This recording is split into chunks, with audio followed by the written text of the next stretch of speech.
Okay, umpisa pa lang, baka na tayo, putukan na, botohan na.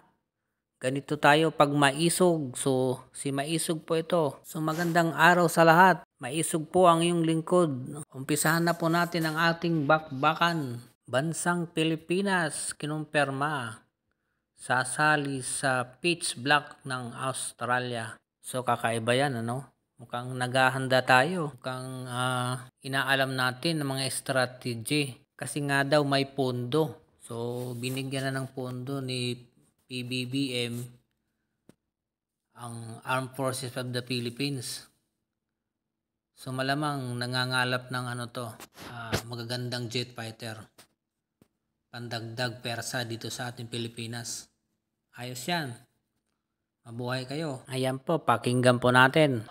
Simula na ngayong araw ang pitch black exercises sa Darwin, Australia. Lalawakan niyan ng Pilipinas at iba pang bansa.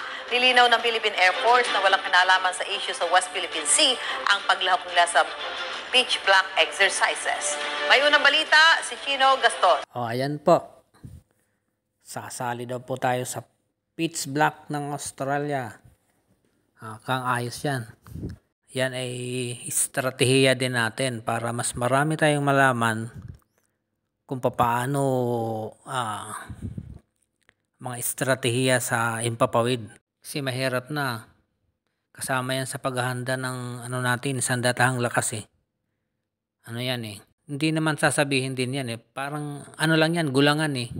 Hindi yan sasabihin ng Pilipinas na hindi yan kasama sa pinag-aagawang teritoryo natin. Estratehiya din natin yan eh. Kunwari, magpa-participate lang tayo, pero may kinalaman talaga yan. Pinagluloko tayo ng mga to. May kinalaman yan kasi mahirap magtiwala sa mga Chinese eh. Iba yung sinasabi nila kaysa yung aktual na nangyayari. Diba? Sa unang pagkakataon, magdadala ang Pilipinas ng sariling fighter jets sa Pitch Black Exercises 2024 na gagawin sa Darwin, Australia. Tampok sa military exercise ang mga interoperability flights, night flying, simulated aerial attacks at pag-interdict o salubong sa mga unidentified aircraft na papasok sa airspace ng bansa. Diba?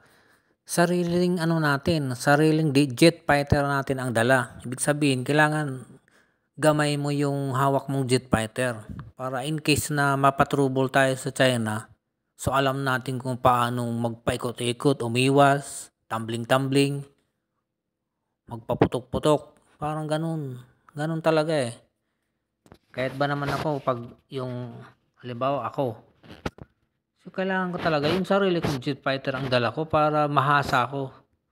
Kasi ganun ang gamit eh. Pag unang gamit mo, mahihirapan ka kasi hindi mo pa sanay kahit gamit mo. Pero kung yun ang gagamitin mo talaga bilang pagsasanay, mahasa mo, alam mo yung strategy, gamay mo siya. Gamay mo kung paano mo siya patakbuhin. 21 mga bansa ang magiging kalahok sa Pitch Black 2024 exercises na gagawin dito sa Darwin Air Base sa Darwin, Australia, kung saan nagpadala ng malaking contingent at mga FA-50 fighter jets ang ating Philippine Air Force. Dito, inaasahang magpapakita ng galing itong mga fighter jet pilots natin at mabibigyan din sila ng pagkakataon na ikumpara ang performance ng ating mga fighter jets kumpara dun sa mga mas makabagong aircraft mula sa ibang bansa. Parang malapit sa katotohanan yung sinasabi ko eh. Ayun ang punto talaga eh. Pakinggan nyo, yun ang punto talaga. Sabado dumating, lula ng Royal Australian Air Force KC-30 transport aircraft ang mga crew at maintenance personnel para sa mga FA-50 fighter jets. Dumating na rin ang mga contingent ng Italian Air Force at kanilang mga fighter jets. Darating din ang mga fighter jets mula US, UK, Japan, India, Canada, France, Germany at iba pa. Ang mga fighter jets ng Pilipinas, paparating pa lang. Halos 200 tauhan ng Philippine Air Force ang makikilahok sa pagsasanay.